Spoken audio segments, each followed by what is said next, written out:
Hi നമസ്കാരമുണ്ട്. ഇന്ന് അബിയുടെ വിളവെടുപ്പാണ്.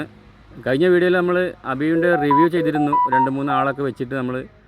അപ്പോൾ അതിൻ്റെ റിവ്യൂ അറിയാൻ നമുക്കിതിൻ്റെ ലിങ്ക് ഡിസ്ക്രിപ്ഷനിൽ കൊടുക്കാം.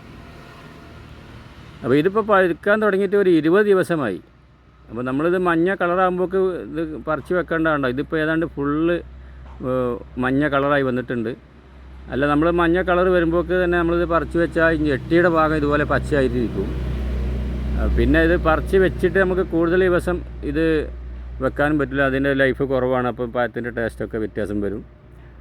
അപ്പോൾ നമ്മളിത് ശരിക്ക് മരത്തിൽ തന്നെ പഴുക്കുന്നത് വരെ നിർത്തുക. അതാണിപ്പോൾ ഇതിൻ്റെ ഒരു കാര്യം. കാരണം ഇത് ടേസ്റ്റ് വരണമെങ്കിൽ നന്നായിട്ട് പഴുക്കണം.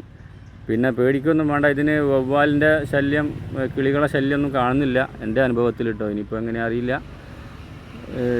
അതുകൊണ്ട് തന്നെ നമുക്കിത് കവറൊന്നും ഇടാതെ തന്നെ നമുക്കിങ്ങനെ ധൈര്യമായിട്ട് തന്നെ വെക്കാം. അപ്പോൾ നമുക്ക് ഇത് പഴുത്തൊക്കെ പറിച്ചെടുക്കുകയാണ്. അതാണോ, നല്ല വലുപ്പമുള്ള പഴം കേട്ടോ, നല്ല വെയിറ്റ് ഉണ്ട്. ഇത് എൻ്റെ അഭിപ്രായത്തിൽ ഒരു 200 ഗ്രാം ഉണ്ടാവും തോന്നുന്നു. ഇത് പഴത്തിൽ ഒരു സീഡുള്ളതുണ്ട്, 2 സീഡുള്ളതുണ്ട്, ഒക്കെ ഉണ്ട്. ഇത് പിന്നെ സീഡ്ലിങ് ആയതുകൊണ്ട് തന്നെ ഇത് ഏത് ഇനമെന്ന് നമുക്ക് ഉറപ്പ് വരുത്താൻ പറ്റില്ല. കാരണം ഇതിപ്പോൾ ജെയിൻ്റെ അബിയു തിരഞ്ഞ് നടക്കുന്ന ആളുകളൊക്കെ ഉണ്ട്. അതുകൊണ്ടൊന്നും ഒരു കാര്യമില്ല, നിങ്ങൾ വെക്കുന്ന തൈ തന്നെ ആയിക്കോണമെന്നില്ല പഴമായിട്ട് വരുമ്പോൾ. അപ്പോൾ നിങ്ങൾ പിന്നെ അബിയുവിൻ്റെ ഏത് തൈ വെച്ചാലും മതി എന്നാണ് എൻ്റെ ഒരു പറയാനുള്ളത്. ഞാനിപ്പോൾ ഇത് ഏതൊന്നും നോക്കിയിട്ട് വെച്ചതൊന്നുമല്ല. ഇതിപ്പം ജെയിൻ്റെ അബിയായിട്ടാണ് കാണുന്നത്, നിപ്പിളല്ല. അപ്പോൾ ഇതിൻ്റെ സീഡ് കളറ് ബ്ലാക്ക് കളറാണ്. അപ്പോൾ ഞാൻ കഴിഞ്ഞ വീഡിയോയിൽ പറഞ്ഞിട്ടുണ്ട്. നമ്മൾ ആളുകൾ ഇത് ഓരോന്നും നട്ടിട്ട് ആളുകൾ പറയും ഇത്രയും മധുരമുള്ള പഴം കേരളത്തിൽ ആദ്യമായിട്ട്, അല്ലെങ്കിൽ ഇത്രയും വലുപ്പമുള്ളത് ആദ്യമായിട്ട്. അപ്പോൾ അതൊക്കെ അവർ ബിസിനസ്സിൻ്റെ ഒരു ഭാഗമാണ്. എല്ലാവരും അവിടെ ചെന്നിട്ട് അതിൻ്റെ തൈകളൊക്കെ വാങ്ങി പോരും. അതിപ്പോൾ നമ്മൾ ചക്കയുടെ വിത്ത്, ചക്കക്കുരു നമ്മൾ മുളപ്പിച്ച് കഴിഞ്ഞാൽ അത് ബഡ് ചെയ്യാതെ അതേ തൈ തന്നെ നമ്മൾ നിർത്തുകയാണെങ്കിൽ അതിൽ പല തരത്തിലുള്ള ചക്കയായിരിക്കും. വരിക്കച്ചക്ക, പിന്നെ നമ്മൾ പറയുന്ന പഴഞ്ചക്ക എന്ന് പറഞ്ഞാൽ ആ ചക്ക വരെ അതിലുണ്ടാവും, ഒരേ ചക്കയുടെ വിത്തിൽ നിന്ന് തന്നെ. അതേപോലെ തന്നെയാണ് ഈ സീഡ്ലിങ് എല്ലാ തൈകളും വരുന്നത്. തൈകൾ വാങ്ങുമ്പോൾ നല്ല കരുത്തുള്ള തൈകൾ നോക്കി വാങ്ങി വെക്കുക.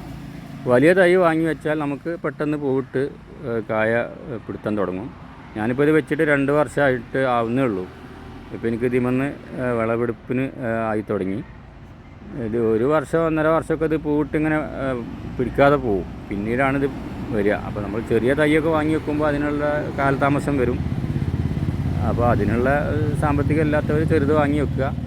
വലുതിനാകുമ്പം കുറച്ച് വിലയൊക്കെ വരും. അപ്പോൾ പഴം നന്നായി പഴുക്കുന്നത് വരെ മരത്തിൽ നിർത്തുക, അതാണ് വീണ്ടും പറയാനുള്ളത്.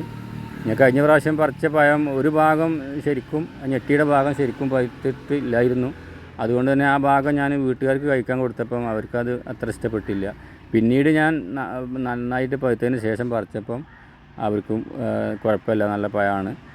അത്യാവശ്യം നല്ല ടേസ്റ്റുള്ള പഴം തന്നെയാണ്, ധൈര്യമായിട്ട് നമുക്ക് വാങ്ങി വെക്കാം.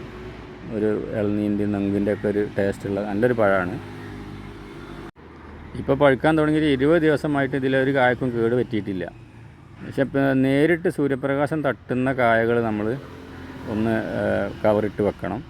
അങ്ങനെ നേരിട്ട് സൂര്യപ്രകാശം തട്ടുന്ന കായ കേട് പൊട്ടി കീറി വരുന്നുണ്ട്. അതിന് എനിക്കൊരു കായ ഇതിൽ അങ്ങനെ പോയിട്ടുണ്ട് മുകളിൽ ഭാഗത്തുനിന്ന്.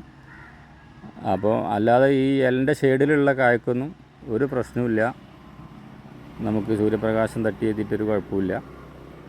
അപ്പോൾ ഇന്നത്തെ വീഡിയോ ഇത്രേ ഉള്ളൂ. മറ്റൊരു വീഡിയോയിൽ വീണ്ടും കാണാം. ബായ്.